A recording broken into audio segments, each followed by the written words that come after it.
ایک شخص جو نہایت ہی یعنی دیکھنے میں غریب ادھر ادھر غریب ہے، لیکن وہ کیا کرتا ہے، اللہ تبارک و تعالیٰ کے ایسے مجذوب بندے ہیں، وہ کسی ظالم بادشاہ کے باغ میں بنا انٹری کیے اندر جاتے ہیں تو کیا کرتے ہیں، باغ سے اندر سے غسل کر کے اپنے آپ کو سنوار کے ستھرا کر پھر وہیں پر باغ کے اندر ہی قرآن پاک کی تلاوت کرتے ہیں۔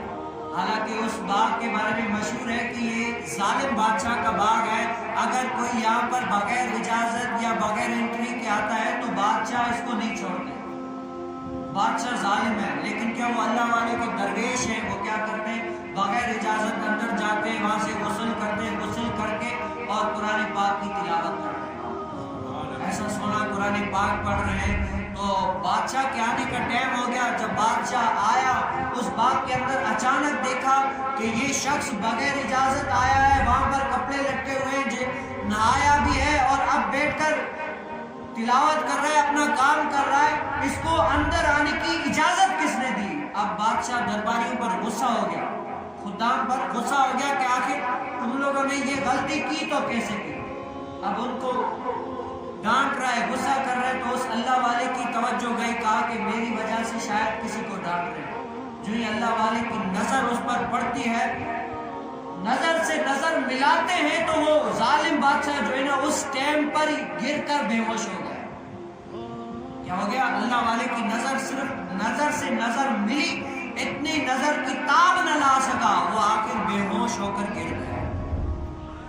بے ہوش ہو کر گر گیا تو وہ آتے دیکھتے ہیں آخر وجہ کیا ہے، اللہ والے پانی اٹھا کر اس کے منہ پر چھڑکتے ہیں تو وہ پھر بے ہوش سے ہوش میں آتے ہیں اور اس کے ہاتھ پر توبہ طائب ہو کر اس کی غلامی میں آ جاتے ہیں۔ اور وہ شخص جو مجذوب بغیر اجازت آئے تھے وہ کوئی عام بندے نہیں، آج عام بندے نہیں، بلکہ کون تھے؟ خواجہ چشم کا خواجہ غریب نواز رحمت اللہ تعالی، جن کی آج چھٹی شریف ہے۔ میرے خواجہ مجھ کو نواز دو، میرے خواجہ مجھ کو نواز دو، مجھے علم کی پرواز دو، میرا علم علم دین ہو، تیری ایک نگاہ کی بات ہے، میری زندگی کا سوال ہے، تیری ایک نگاہ کی بات ہے، میری زندگی کا سوال ہے۔ میرا خواجہ عطائے رسول ہے، میرا خواجہ عطائے رسول ہے، مجھے اس گدائی پہ ناز ہے، میرا خواجہ عطائے رسول ہے، مجھے اس گدائی پہ ناز ہے، خواجہ نواز دو۔ سبحان اللہ۔ اللہ کے اولیاء ایسے، اللہ کے اولیاء کی نظر میں وہ تاثیر ہے کہ اگر کسی سے صرف نظریں ملاتے ہیں تو وہ وقت کا بھلے حاکم بھلے ظالم ہو، لیکن اللہ کے دل کی توجہ جاتی ہے تو وہ زیر و زبر ہو کر اللہ کی بارگاہ میں آ جائے گا۔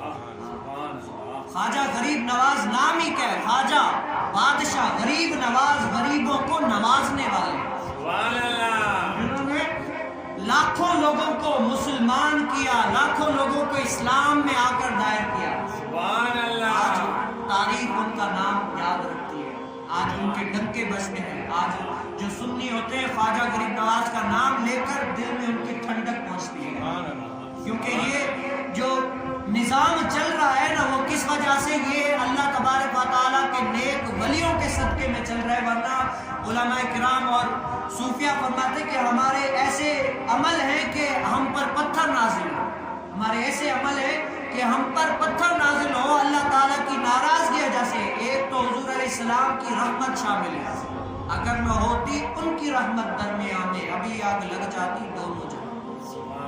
یہ تو ان کی رحمت ہے کہ ہم پر پتھر نازل نہیں ہوتے۔ دوسرا کیا، وقت کے ابدال جو اللہ کے نیک بندے ہوتے ہیں ان کی وجہ سے اللہ تعالیٰ ہم پر عذاب نازل نہیں کرتا۔ تو یہ ہمارے غریب نواز، غریبوں کو نوازنے والے، آج پوری دنیا ان کے ڈنکے بجاتی ہے۔ کیوں؟ کیونکہ انہوں نے اللہ تبارک و تعالیٰ کے ساتھ لو لگائی، ان کے ساتھ لگائی، اللہ تعالیٰ کے ساتھ لو لگائی۔ رب تعالیٰ نے فرمایا کہ قیامت تک اے غریب نواز تمہارا نام آباد و شاد رہے. بڑے صلی اللہ علیہ